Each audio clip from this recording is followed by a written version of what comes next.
For 5 years, he forgot our anniversary. This time, he posted a gym selfie instead. So I served his breakfast with a side of divorce papers. But trust me, that was just the beginning. If you're watching this, tell me where you're tuning in from. And don't forget to subscribe, because what I'm about to share might just change the way you see your own reflection. The morning started like every other. Too quiet, too cold, and filled with the kind of silence that doesn't bring peace. It brings memories. I got out of bed before the sun peeked over the horizon. It was our wedding anniversary. Not that Dennis would remember. He hadn't in 5 years. Still, something inside me, something small and soft and foolish, clung to hope. I pulled out the cast iron skillet he liked, the one he said made bacon taste like his childhood. I lined up the slices just how he liked them. Toast, golden. Eggs, scrambled with that little bit of cream. Coffee, strong and black. I set the table, smoothing out the napkins like I used to when the kids were little and birthdays mattered. I even lit a candle, not because I thought he'd notice, but because I did. Then I heard it, that stupid chime his phone makes when he posts on social media. I waited a beat, holding my breath. Maybe, just maybe, he was writing something sweet, a memory, a thank you, an acknowledgement. I walked over. There it was, his face, sweaty, smug, smiling at the gym. No days off, grinding even on the weekends. Not a single word about me, about us, about our life. I stood there, still in my robe, the smell of bacon in the air, staring at a man who hadn't even glanced at me all morning. He walked into the kitchen a minute later, sniffed the air like a satisfied customer at a diner. Smells good, he said. Don't forget to flip the toast next time. It was a little too dark yesterday. That was it. No good morning. No thank you. No anniversary. I didn't say a word. I simply walked over to the counter, picked up the manila envelope I had hidden behind the flour canister, and placed it beside his plate. "What's this?" he asked, chuckling as he wiped his hands on a napkin. "More junk mail?" "It's your breakfast," I said, keeping my voice steady. "And your future." He opened it, still grinning, that stupid grin, until he saw the first page. His fork clinked against the plate. "What the hell is this, Joanne?" "Divorce papers." He laughed, but there was a tremor to it. "You're joking." I looked at him for the first time in weeks. Really looked. The lines around his eyes had deepened. His hair had gone grayer, but he still dyed it. He still cared about how he looked, but never once stopped to wonder how I felt. "I'm not joking, Dennis," I said. "Not anymore." He stood up, pointing a finger like he used to when the kids did something wrong. "You're being dramatic. You forgot our anniversary," I said quietly. Again. "Joanne, come on. That's not a reason to throw away 30 years. I took a deep breath. "No, but 30 years of being invisible is." He sat back down, rubbing his temples. "We've got a good life. We're not unhappy." "No, you're not unhappy," I corrected.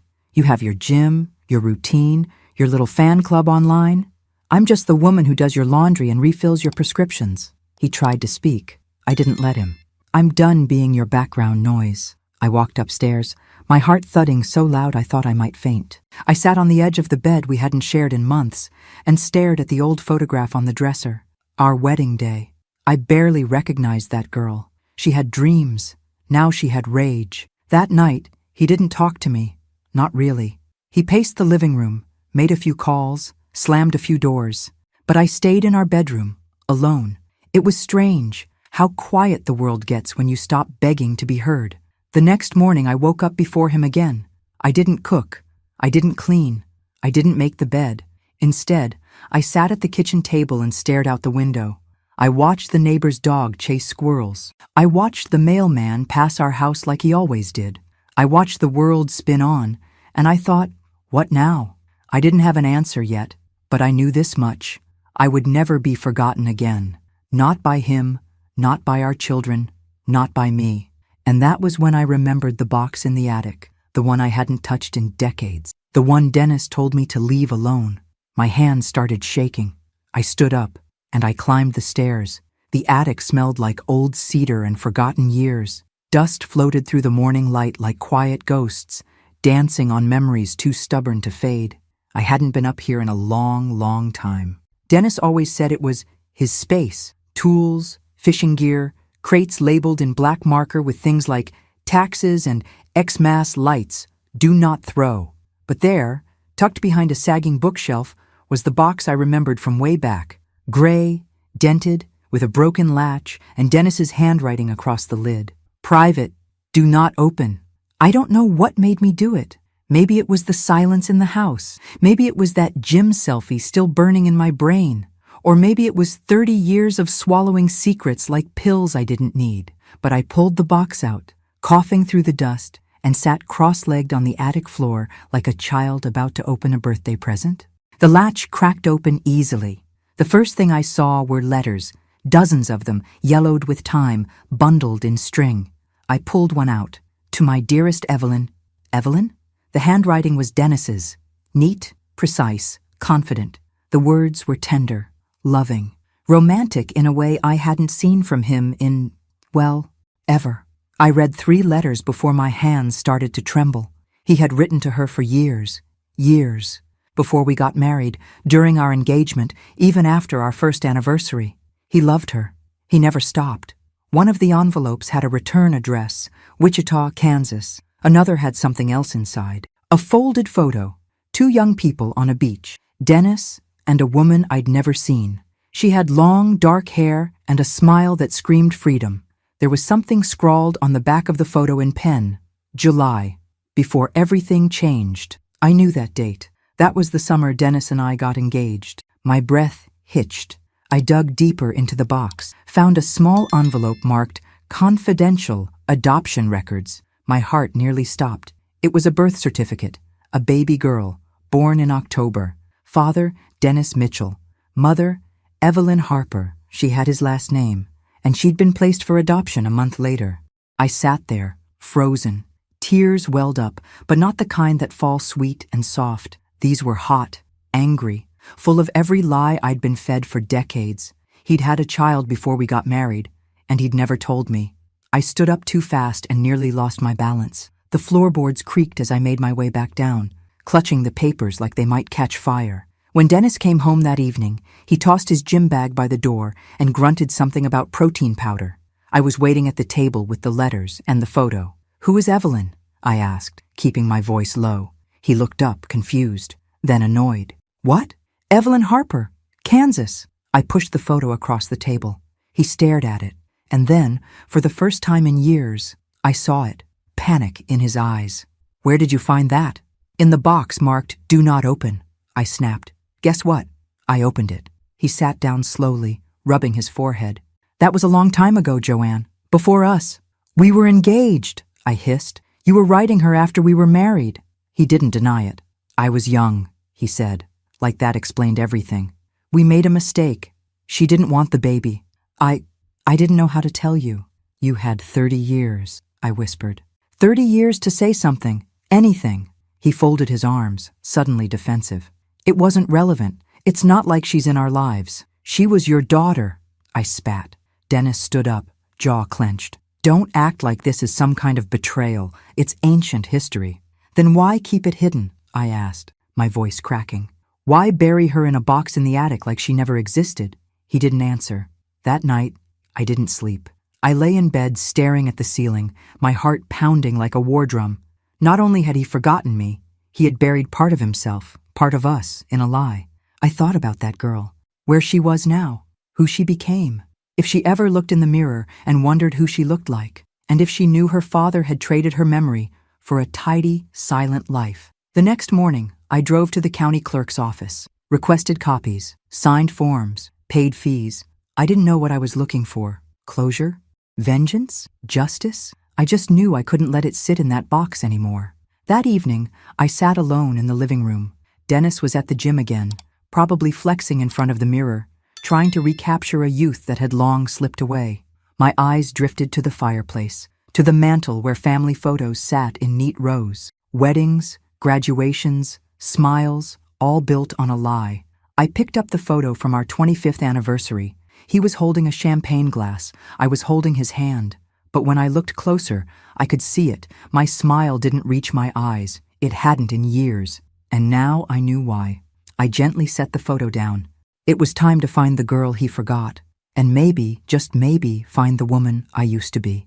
I started with the return address from one of the letters, Wichita, Kansas. It was nearly 1,000 miles away from where we lived in North Carolina, but distance didn't matter anymore. Not when the truth had already traveled so far to find me. I knew I couldn't just show up on someone's doorstep, especially not hers. She had a life, a family, maybe kids of her own. What if she didn't even know she was adopted?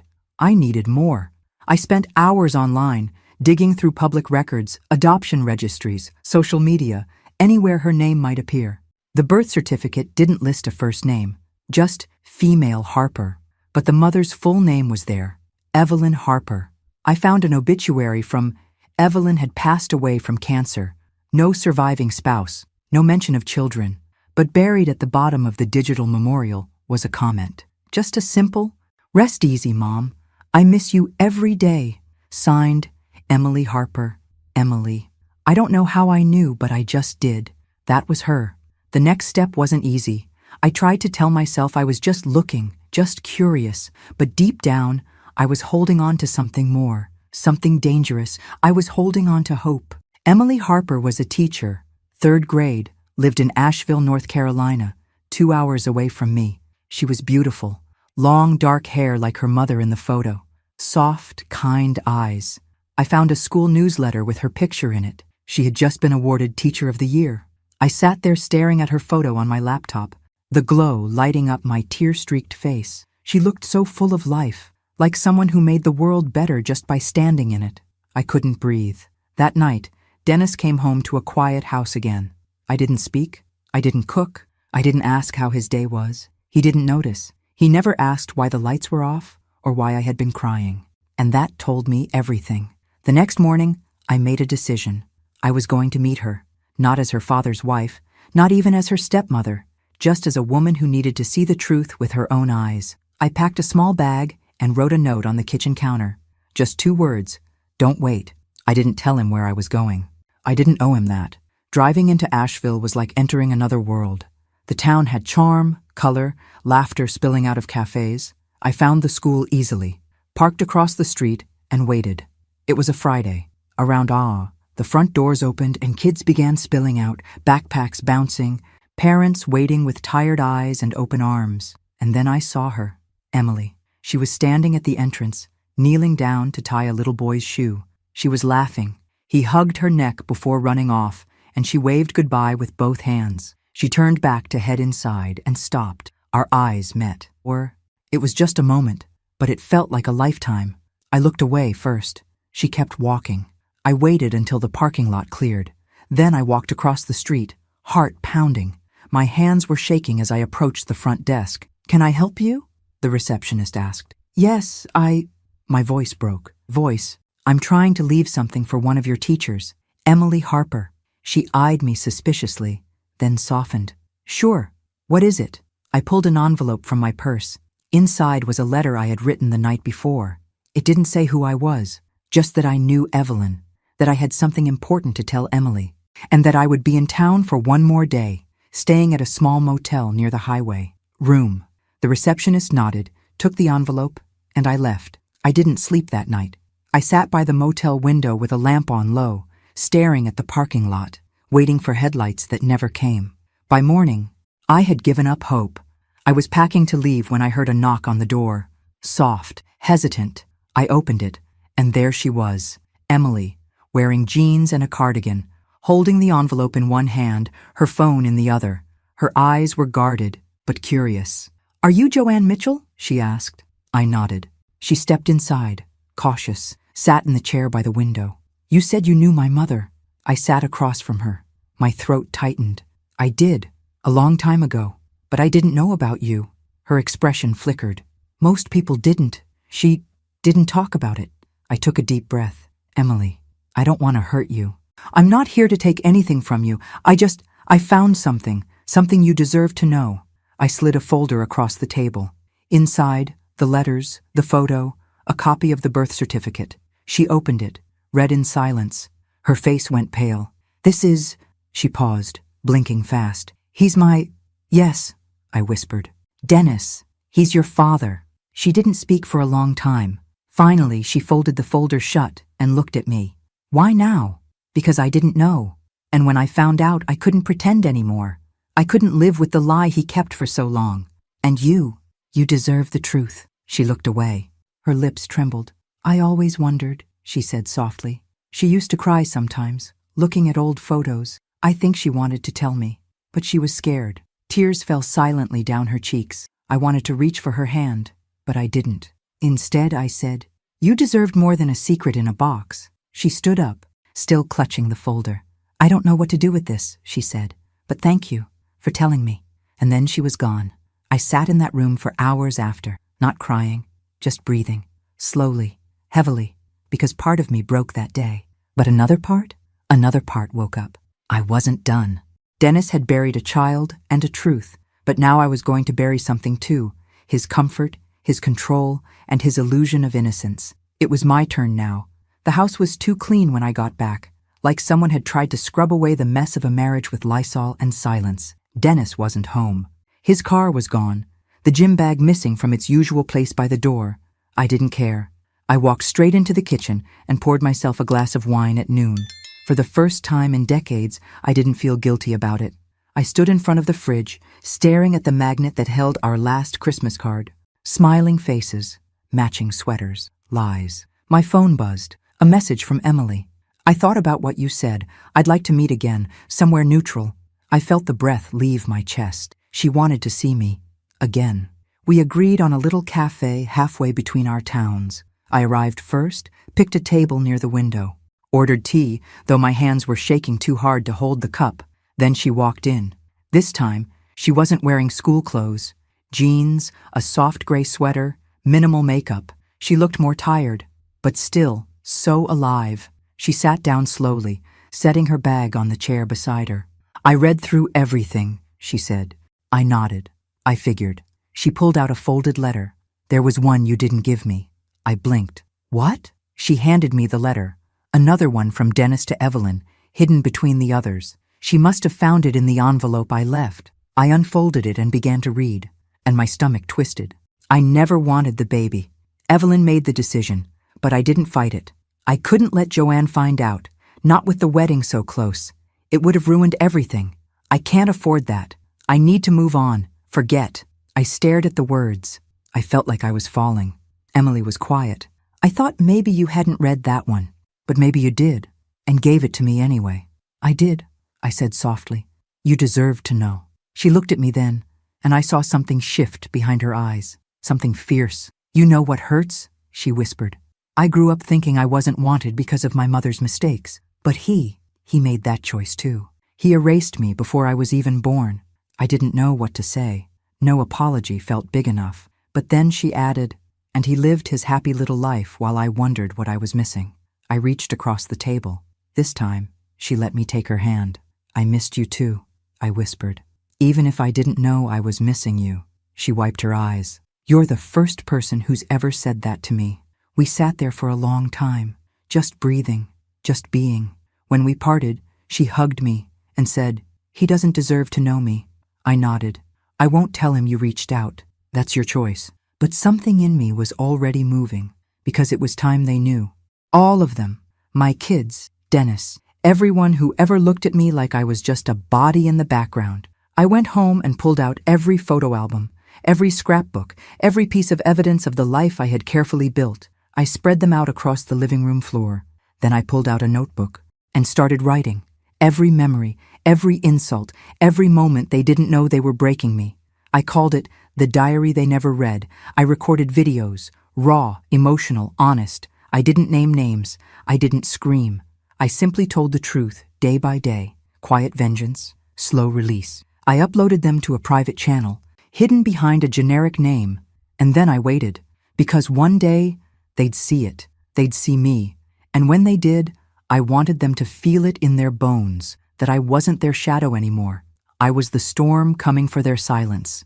It was my son's voice that finally snapped something in me. "Mom, you really need to get over all this drama," he said, pacing my kitchen like he owned the place, wearing the same smug expression Dennis always had when he was trying to minimize my pain.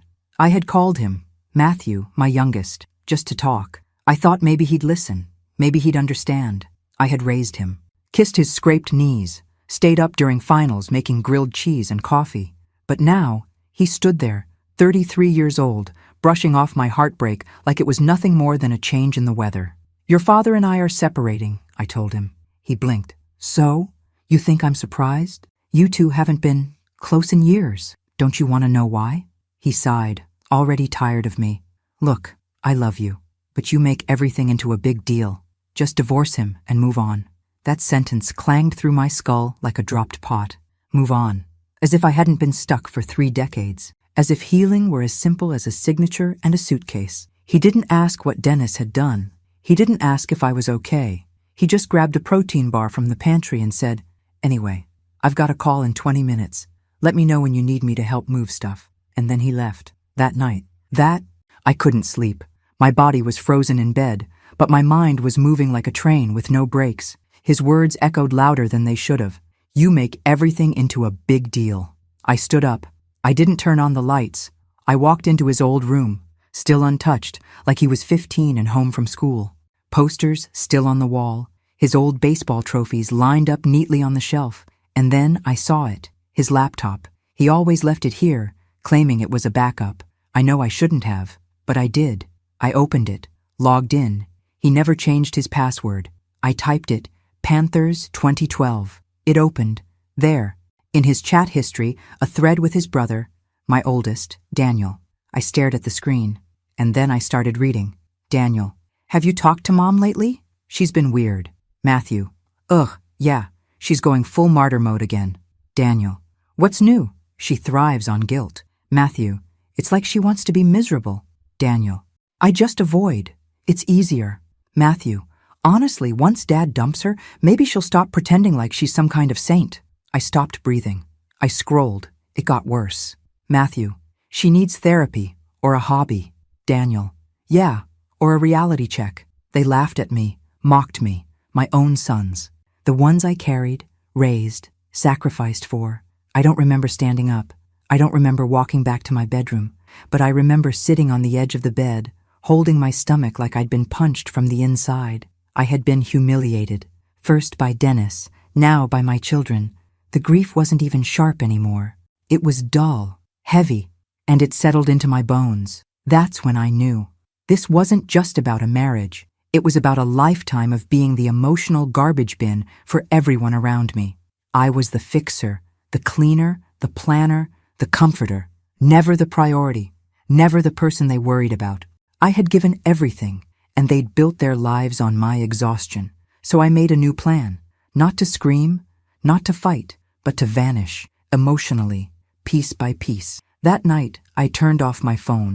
I didn't answer the door when Matthew came back a few days later, knocking, calling, texting. "Are you okay?" Because apparently now he was concerned. I let the unanswered texts stack up like dirty dishes. I stopped checking the group chat.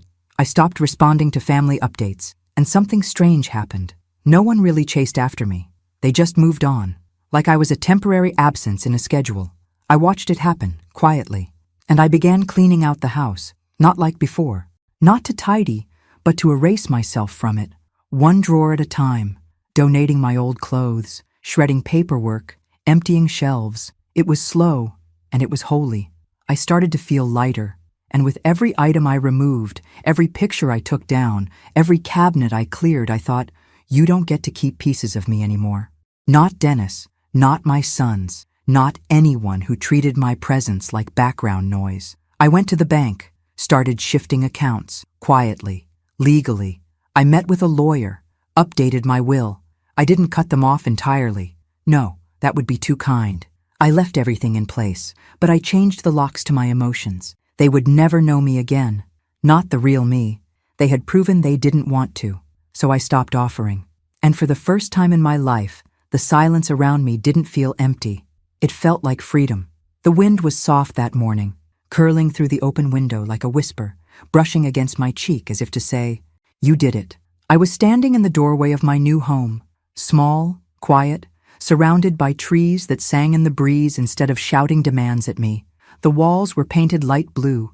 There were flowers in the garden I had planted myself. And inside, not a single voice tried to drown me out. It had been months since I left. Months since I looked anyone in that old house in the eye. And still, no one came after me. Not Dennis, not the boys. And I didn't cry over it. Not anymore. I'd poured enough tears into people who built boats and sailed away with my devotion. Now I was the ocean, and they would feel my absence like a tide they could never control. The day started like any other, quiet and slow. I made coffee, strong and black, just how I liked it, not how Dennis used to complain about. I stepped out onto the porch and sat with my cup, letting the sun warm my face. My laptop pinged with a new comment on one of my videos, the anonymous diary I had started, the woman in the window. No names, no faces, just my voice, reading pieces of the life I used to live. The episodes were titled simply, The Burnt Toast, The Forgotten Call, The Empty Dinner Table. Thousands of people had found the channel, most of them women, most of them just like me. They commented things like, I thought I was the only one. You said what I never had the courage to. This made me cry, and then made me brave. It was healing, and it was power. Then I saw it. A new email. Subject, please mom. I stared at it. It was from Matthew. I waited a long time before opening it. I saw your videos. Someone from my office sent one in our team chat without knowing. I recognized your voice. I'm not proud of the things I said. I know I hurt you. I don't even know how to start fixing it, but I want to, if you'll let me. There was a second email from Daniel. I'm sorry, Mom. I was a coward. I didn't want to face what I did to you, what we all did. I wish I could take it back. I closed the laptop.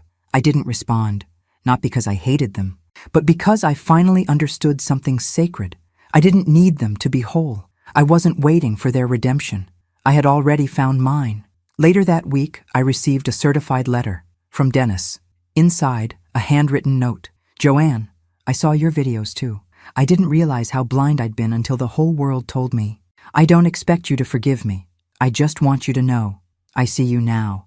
I wish I had sooner. He had enclosed a check, a large one, not as a bribe, not as hush money, just labeled, what I owe you for the life you gave me. I didn't cash it, but I didn't send it back either.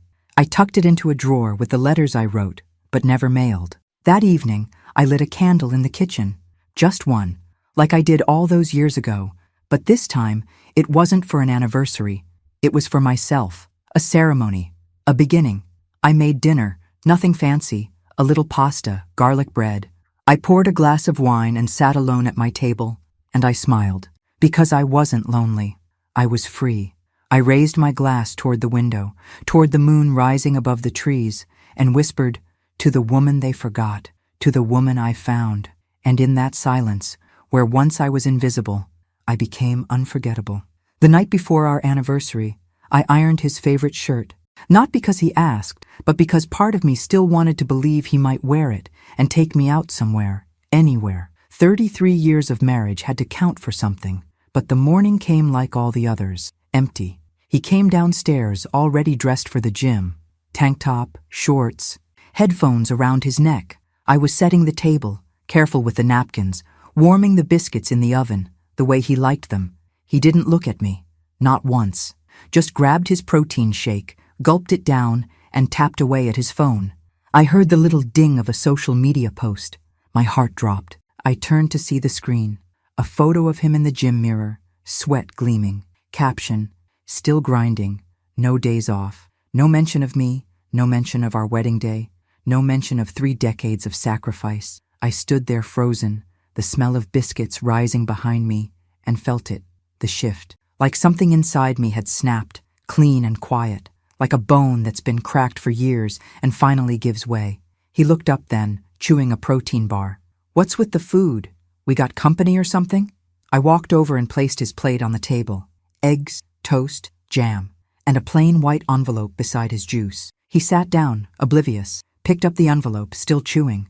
What's this, a card? He mumbled, grinning. I didn't answer. He opened it and read. His smile vanished. Divorce? He said, the word tasting foreign in his mouth. I nodded. Wait, are you serious? I looked him in the eyes for the first time in weeks, maybe months. 5 years in a row, Dennis. 5. You didn't even say good morning. He blinked like he couldn't process it. I was heading to the gym. Didn't know you'd turn into a drama queen over a date. I laughed. It was sharp, bitter, and cold. It's not the date. It's that you stopped seeing me somewhere around. He scoffed and stood up. Oh, come on, Joanne. You're really going to throw away everything over this? No, Dennis, I said. You threw it away, year after year, ignoring me in this house like I was the maid, smiling for strangers online while forgetting the woman who kept your life glued together. He was quiet then. For once, he had nothing to say. I walked upstairs, left him sitting there with his juice and his silence. I didn't cry. Not this time. Because somewhere deep in my bones, I already knew this wasn't about an anniversary. It was about everything that came after. And the box in the attic was calling to me. The attic door moaned as I pulled it open, the wooden ladder creaking under my weight, like it knew the burden I was carrying up with me. It wasn't just a box I was looking for. It was something more, something that had lived in shadows and dust, something Dennis had warned me never to touch. The air up there was stale and heavy with time. Old Christmas decorations, faded storage bins, a suitcase we hadn't opened since our honeymoon. And there it was, tucked far in the back, like a secret buried under decades, the gray metal box. I'd seen it for years. He always said it was work stuff, boring, not worth the trouble. I never questioned it, because that's what I was trained to do, not question. But I wasn't that woman anymore. I dragged it out into the light and knelt down. The latch was stiff but gave way. Inside were papers, old, yellowed, some creased from being folded and refolded. I pulled them out, one by one, my fingers trembling. Letters, dozens of them, all addressed to Evelyn Harper. I read the first line of one. I miss you every day. I wish things were different. My heart slowed. I opened another. I'll never stop loving you, even after I say I do. I couldn't breathe. They were all from Dennis, written before and after our wedding. Some had dates from the early years of our marriage, after we had moved in together. He hadn't just remembered someone from his past. He had loved her, actively, secretly, all while building a life with me. My stomach turned. At the bottom of the pile was a manila folder. Inside, official-looking documents. My hands shook as I opened it. Adoption papers, a baby girl, Emily Harper. Born October, just 6 months after our engagement, and Dennis had signed the papers. Father, Dennis R. Mitchell. Mother, Evelyn Harper. The baby had been put up for adoption a month after birth. He had a daughter, and he never told me. The attic swirled around me, my breath growing shallow, my knees threatening to buckle. I clutched the papers like a lifeline, like if I held tight enough I could stop the truth from cutting deeper. But it was too late. He had buried a child in silence, buried me in the same box. I stayed in that attic for what felt like hours, reading, rereading, letting the weight of it crush every illusion I had left. Then I made a decision. I wasn't going to confront him, not yet. I wasn't going to yell or cry or beg for answers. He didn't deserve my pain. He was going to get my silence, my distance, and my plan. Because something inside me had shifted again. Only this time, it didn't break. It sharpened. And now I had nothing left to lose. The next morning, I stood in front of the mirror and barely recognized the woman staring back. Not because of the wrinkles or the gray at my temples, but because of the stillness in her eyes. It wasn't numbness. It wasn't sadness. It was something colder, clearer. Resolve. I knew now that I had spent 3 decades living in the background of my own life, a faded figure in the photo of a man who never really saw me. I had loved, served, forgiven, and in return, I had been made invisible. Not anymore. I went downstairs. Dennis was already gone, off to the gym, like clockwork. His car keys were missing, his shaker bottle still on the counter, the blender unwashed. I didn't touch it. Instead, I sat at the kitchen table with the adoption file, the letters, and a legal pad. I began to write, not to him, to her. Dear Emily, you don't know me, but I know your name. I know the year you were born. I know the man who gave you life, and the man who never gave you a place in his. I don't know what your life became, but I hope it was beautiful. I hope you were loved. I hope the world was softer to you than it was to the girl I used to be. The words came slowly at first, but then poured out like a river breaking through a dam. You deserve to know that you existed, that someone kept your name in a box, hidden like a wound. You deserved more. I wasn't sure if I'd ever send it, but I had to write it. I folded the letter and tucked it into my purse. And that afternoon, I drove, not far, just into town, to the library, to the local courthouse, anywhere I could start searching for Evelyn Harper, for Emily, for a thread, a clue, a sign. It took time. Too much. I hit dead ends. But eventually, a birth record led to an obituary. Evelyn Harper, Wichita, Kansas. And in the condolence comments on the digital memorial page, buried among the prayers and the rest in peace, was one that stopped me cold. I miss you every day, Mom. I wish you had told me more. Emily. I read it over and over. She existed, she had survived, and she was looking for something too. The trail led to Asheville, North Carolina. A teacher. Elementary school. A quiet, peaceful life. 2 hours from me. I sat in my car for an hour just holding the address in my hand. The sky had turned gold, and the day was slipping into evening. I drove home in silence. That night, I packed a small bag. Nothing dramatic, just a toothbrush, a change of clothes, and the file. I didn't tell Dennis I was leaving. I left a note that said, "Don't wait up." And I drove. The road to Asheville was long and winding. The mountains rose like sentinels around me, watching, waiting. When I pulled into the parking lot of her school the next day, I didn't go in. I just sat there, behind the wheel, watching. Children poured out in waves, laughter echoing through the air. Parents waited at the curb. Teachers stood at the doors, smiling, waving. And then I saw her, Emily. Long, dark hair, warm eyes. She knelt to tie a little girl's shoe. She looked up and smiled, not at me, just at the world. And my breath caught. She was real. She was here, and she had no idea. My fingers gripped the steering wheel so tight they ached. I didn't get out. Not yet. I wasn't ready. But I would be. Because this wasn't just about the daughter Dennis had hidden. It was about the woman I had forgotten. Me. And she was just beginning to wake up. The next day, I went back. I didn't wear anything special, just a soft cardigan and a pair of old slacks. Comfortable, quiet. I wasn't there to make a scene. I was there to cross a line I had waited too long to even see. I walked into the school's main office just before dismissal. The receptionist smiled politely, asked how she could help me. "I'm here to leave something for Miss Emily Harper," I said, holding out a sealed envelope. Inside was the letter I had written, along with a note. "Please read this when you're alone. If you'd like to meet, I'll be staying at the Blue Pines Motel, room." The woman nodded and placed it in a mail slot behind the desk. No questions asked. I left and waited. I didn't expect her to come. The Blue Pines was one of those roadside places with creaky floors and floral curtains from the kind of place where everything smelled faintly of lemon cleaner and old pine wood. I sat by the window with the curtain cracked open, watching the parking lot. For hours. By nightfall, I told myself to let it go, to sleep, but my chest wouldn't stop buzzing. I had done something irreversible. The next morning, I was brushing my hair when I heard the knock. 3 soft taps. I froze. My hands, my breath, my thoughts, everything stopped. I opened the door. She was standing there. Emily, closer now than ever, her face full of questions, her hands gripping her phone. She looked so much like him, and not at all. Her eyes held something different. Depth, warmth, curiosity. "Are you Joanne Mitchell?" she asked. I nodded. My throat was too tight for words. "I got your letter," she said. "Can I come in?" She sat on the edge of the small motel chair, glancing at the folder I had laid out on the table. She hadn't touched it yet, just looked at me. "I don't know why I came," she said quietly. "But something in your letter.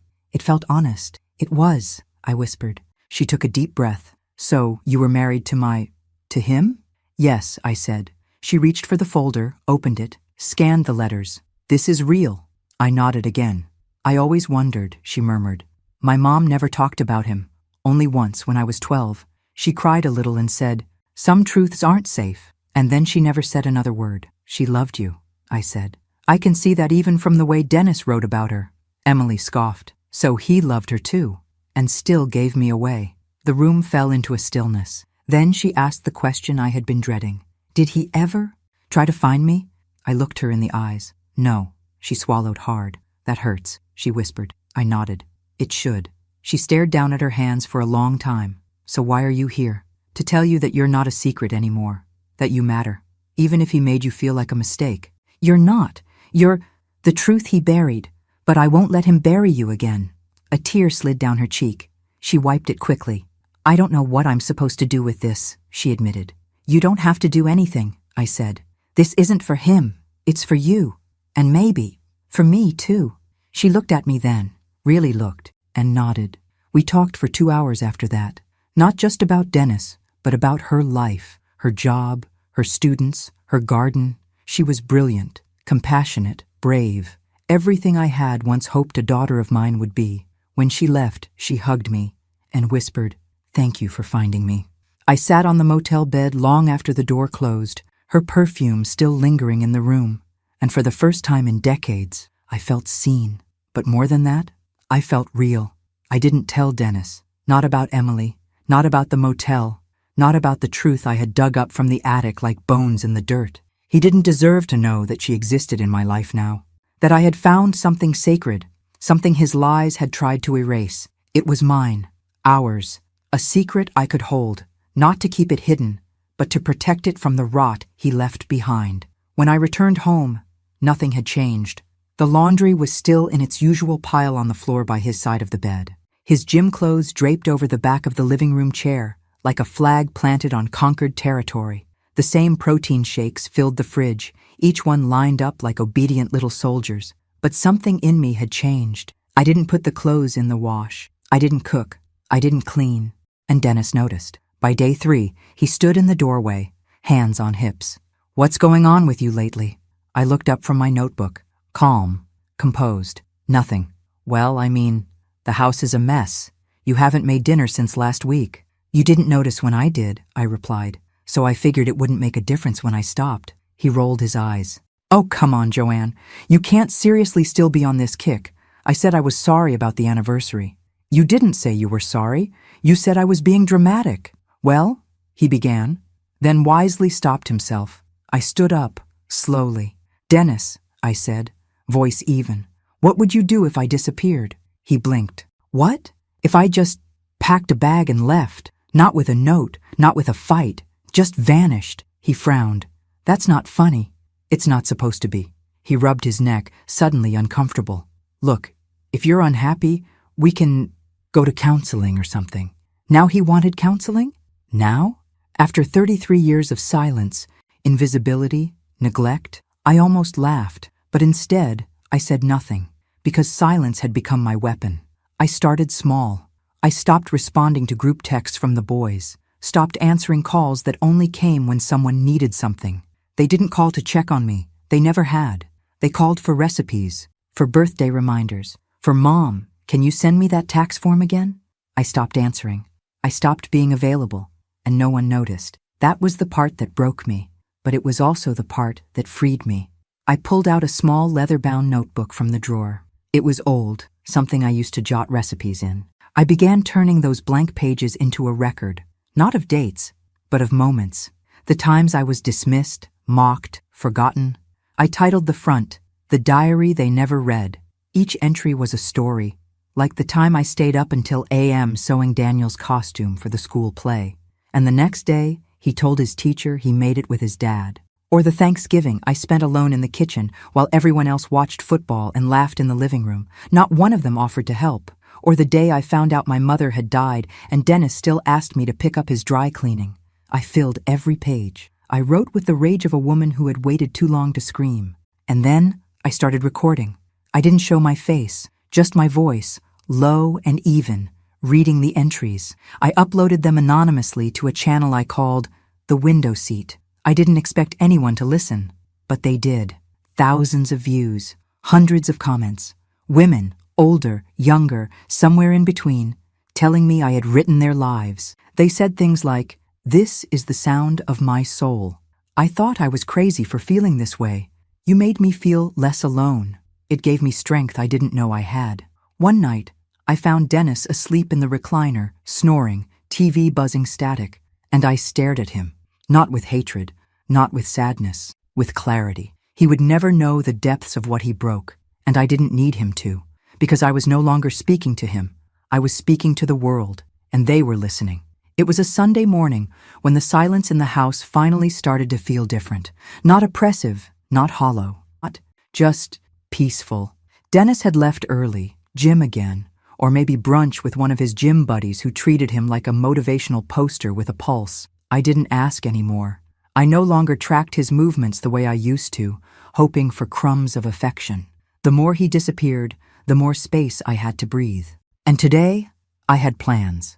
I opened the front closet and pulled out 3 dusty photo albums, the kind with plastic sleeves and faded labels: family vacation, Matthew's graduation, Christmas, years of captured moments, staged smiles. But I could see it now, clearer than ever. I wasn't really in them. Sure, I was physically present, off to the side, holding a plate, standing behind someone, but never in the center, never framed with care, always the background, always convenient. I laid the albums out across the floor, and then I did something I never imagined I would. I began taking the pictures out, one by one, not to destroy them, to free myself from them. Each photo went into a new box labeled "What They Remember," and beside me I placed an empty album, a fresh one. Its label, "What I Lived." Into that one I began placing my pictures, the ones no one else ever bothered to print. A blurry photo Emily had taken of me sipping tea in Asheville. A picture I'd snapped of the mountains outside the motel. A Polaroid from years ago, just me in the backyard, reading under the tree. Real moments, not posed, not performative. Mine. Midway through, I paused to check my messages, not out of habit, just curiosity. There were 2 new voicemails, both from Matthew. The first one: "Mom, hey, I know you're probably mad. I just wanted to check in. Can you call me back, please?" The second one came a day later. "Okay, I saw your video. The window seat. I didn't know it was you at first, but I know now. I'm sorry, Mom, really. I'm so sorry. I didn't realize any of it." I listened without reacting. Then I deleted them both, because sometimes closure isn't a conversation, it's a decision, and I had made mine. Later that evening, I made a list, not a to-do list, not a grocery list, a legacy list. At the top I wrote, "Things I will leave behind that matter. Truth, a name they'll remember, a voice that didn't stay quiet, a daughter who knows she was never forgotten, a story other women can live louder because of that night." I recorded something new. It was the first video where I let myself be seen. Just my hands, at first, sorting the albums, writing in the notebook. Then, slowly, I turned the camera toward myself, lines on my face, gray in my hair. I didn't apologize for it. I said, "This is what a woman looks like when she stops waiting to be chosen." And I posted it. The response was unlike anything I'd ever experienced. Messages poured in. Women from all over the country, from Texas to Oregon, from Maine to Miami. Some cried, some raged, some just said, "Thank you for showing me I'm not invisible." I had become the woman I wished I'd seen when I was younger. And I didn't need anyone to validate it. Not Dennis, not the boys, not even Emily, though I had a feeling she was watching, quietly, maybe even smiling. As I sat on the porch, sipping tea in the fading light, I felt it rise up inside me. Peace. Not because everything was perfect, but because I had stopped asking others for permission to feel whole. And in that stillness, something inside whispered, "It's almost time. Not for revenge, not even for justice, for release, for goodbye, for something so long overdue, it had almost become myth, freedom." The morning began with soft rain tapping on the window, a gentle rhythm that reminded me of lullabies I used to hum when the boys were babies. Before the noise, before the hurt, before I became the woman who held everything together until her own pieces didn't fit anymore. I stood in the kitchen barefoot, wrapping my hands around a warm mug, staring at the empty chair across from me. Dennis's chair. He still lived in the house. Technically, but we hadn't spoken much since the day I handed him those divorce papers beside his orange juice. He'd stopped asking questions, stopped trying. Maybe he thought ignoring the cracks would make the walls stop falling. But today, I had something for him. A farewell, not a confrontation. Just the truth, wrapped in silence and ceremony. I packed a small box, nothing more than what I needed. I had already moved what mattered to the cottage outside Asheville, where Emily lived just 2 towns over. She didn't know it yet, but we'd run into each other again. And this time, I'd be ready to be more than just the woman who showed her a box of secrets. I sat down and began writing. 1 letter for each of them. To Dennis. You will read this and assume I'm angry, but I'm not. That part of me burned out long ago. What I feel now is the calm that follows the fire. I gave you my best years, Dennis, and you didn't even notice when they passed. I asked for nothing and you offered less. I used to mourn that, But now, I simply let it go. Consider this not a goodbye, but a release. I free you from pretending, and I free myself from disappearing. To Daniel and Matthew, you called me dramatic, a martyr, a weight, but I remember staying up during storms because you were scared of the thunder.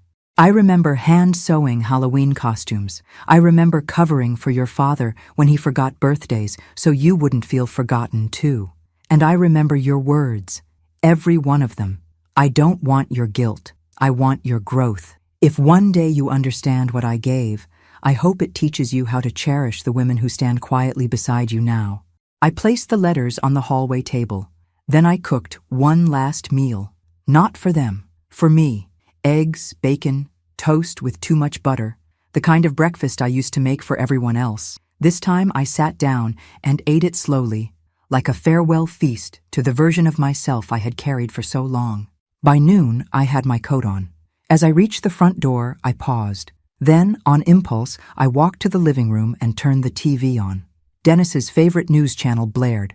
I turned it off and wrote 3 words on the whiteboard by the fridge. I was here, then I walked out. No slamming doors, no dramatic exits. Just a choice. The cottage was waiting for me. When I arrived, I opened the windows wide.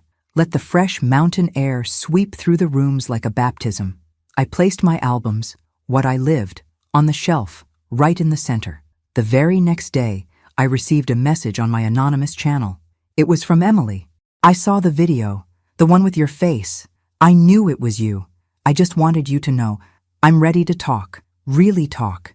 If you are. I closed my laptop slowly, then smiled, because I was ready.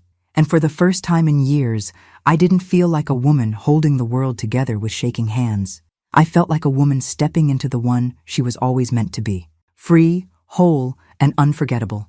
The invitation came in a white envelope slipped under my cottage door. No name, just elegant handwriting. You are invited to dinner. One last time. J. At first I thought it might be from Emily, but she always signed her name with a flourish, a tiny loop in the Y. This was simpler. Familiar. Stiff. Dennis. It was him. I almost didn't go. But then I thought of the years I had swallowed silence like medicine, of the dinners I'd made with shaking hands while he scrolled through his phone, of the nights I'd sat across from him, invisible, and I knew I had to go, not for him, for me. The house was exactly as I'd left it, too clean, too cold, like a hotel trying to remember what a home once felt like. He opened the door and stepped aside without a word. I walked in. The smell of roast chicken wafted through the hallway. An obvious attempt at normal. But nothing about this was normal anymore. The dining table was set for 2. Real candles, cloth napkins. He gestured for me to sit. We ate mostly in silence. He kept trying to meet my eyes. I kept looking past him, to the photos still on the wall. Our family, frozen in time. All those smiles that didn't quite reach my eyes. Finally, he spoke. I saw your videos, he said. I said nothing. I didn't know it was you at first. Someone at the gym shared one, said it reminded him of his mom. I waited. He cleared his throat. It was like hearing a ghost. Still, I said nothing. I guess I always thought you were okay, that we were fine. I looked at him then. Because I didn't scream? He looked down. I didn't know how unhappy you were, he whispered. I wasn't unhappy, I replied. I was erased. He nodded slowly. I deserved to lose you. I leaned back in my chair. You didn't lose me. You gave me away. One thoughtless moment at a time. He swallowed hard. I wanted to say sorry. You just did. He blinked. That's it? I didn't come for an apology, Dennis. Then why did you come? I looked him in the eye, my voice calm. Sure, to forgive myself for staying as long as I did. He looked stunned, broken even, but I didn't reach for him. I didn't soften. I had done that for too long. I stood up. He followed. At the door, he said, Is there anything I can do? I turned to him. Be better, for the people who still let you close. Then I walked out, into the night, into myself. The stars above the cottage twinkled as I parked my car and stepped inside. My phone buzzed. A message from Emily. Dinner? Just the 2 of us. I want to tell you about my life. I want to hear about yours. I replied, yes. And this time, I'll sit at the head of the table, because I wasn't a supporting character anymore. I was the author, and my story had just begun. The table was round this time. No head, no sides, No place to hide behind roles or silence. Emily had chosen a small, sunlit cafe tucked between an art gallery and a bookstore in the heart of Asheville. She said she liked it because it was quiet but full of stories. I arrived early, nervous, holding my breath in the space between then and now. I wore a soft blue sweater and my favorite earrings, tiny silver birds I hadn't worn in years. They had been a gift from Dennis, back when he still noticed things like birthdays and joy. But today, they were mine. She walked in 10 minutes later, cheeks rosy from the cold, a tote bag on her shoulder, a book tucked under her arm. She looked at me and smiled, and this time, it was different. It wasn't guarded. It wasn't uncertain. It was warm. We ordered tea and sat in a booth near the window. No walls, no masks. "I've been thinking about that day," she said after our first few sips. "At the motel. The way you looked at me." "I remember," I said softly. "You looked heartbroken." I nodded. I was. But not because of him. "No," I whispered. "Because I didn't know how much of my life I had missed until I saw your face." She set her tea down gently. "I wasn't angry, you know. At you. I think I expected to be. But I wasn't. I'm grateful," I said, "because I don't know how I would have survived your silence." She smiled again. "I thought I had no mother, and you thought you had no daughter. Life really did a number on us, didn't it?" We both laughed, a soft, sad laugh that felt more like a sigh. Then she reached into her bag and pulled out a small box. "I want you to have this," she said, sliding it across the table. I opened it. Inside was a photo frame, a picture of the two of us at the cafe where we first met. She must have had someone take it when I wasn't looking. In the photo, I was laughing, truly laughing. I couldn't remember the last time I'd seen myself that way. My hands trembled as I touched the frame. "I want you in my life," she said. "Really in it. Holidays, birthdays, just Saturdays even." Tears welled up in my eyes. "I'd like that, more than you know. And one day," she added, "when I have kids, I want them to call you Grandma." It hit me like a wave. Not grief, not sorrow, joy, unexpected, uninvited, but welcome. We sat in that cafe until the sun dipped low, until the waiter dimmed the lights and placed candles on each table. As we hugged goodbye, she whispered, "Thank you for not giving up on me, or on yourself." And I whispered back, "Thank you for being found." That night, I returned to the cottage, lit a candle on the porch, and sat in silence. But this time, the silence wasn't heavy. It was sacred. Inside, on my bookshelf, next to my diary and the albums I'd finally organized, I placed the photo of us, front and center. Not hidden in a box, not buried in the attic, but seen, cherished, alive. Because in the end, I hadn't just served breakfast with divorce papers. I had served myself a second chance, and it was the best damn meal of my life. Thanks for listening. Don't forget to subscribe and feel free to share your story in the comments. Your voice matters.